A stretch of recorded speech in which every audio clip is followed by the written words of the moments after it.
Good afternoon. This is Keith Brown in Moultrie, Georgia with Commodity Consulting with some commodity commentary for Wednesday. It's about 2:30 Eastern Time.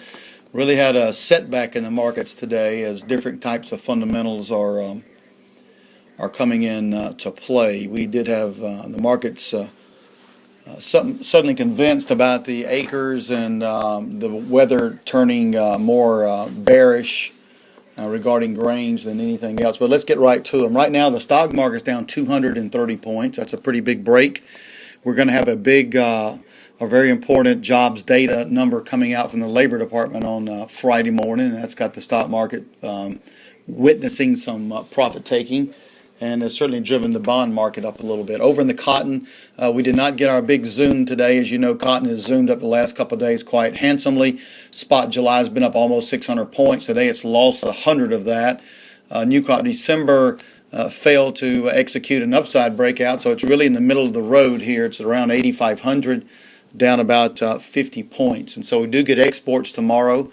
I haven't heard any whisper numbers on that, but we'll see if that's going to be something of a driver for the markets. Over in the grains, we saw the spot months of July corn, July beans very strong, while the back months were weaker. The corn market's getting more convinced about these last few million acres getting planted, but nonetheless, the jury's still out as far as yield and actual final acres. Nonetheless, September corn down around 570, down about 13 cents today. July wheat down around $7. Despite some business being done, it was down about 7 cents, as I say, about $7. Over in the bean market today, old crop beans up because of tightness, new crop beans down because of potential acres and weather.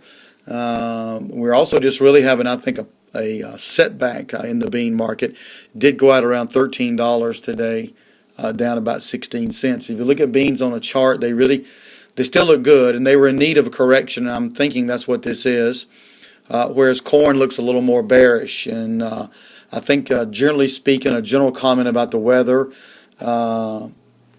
is that we're going to have a different weather event if we're going to drive corn higher. I think the cold, wet weather now is an old story.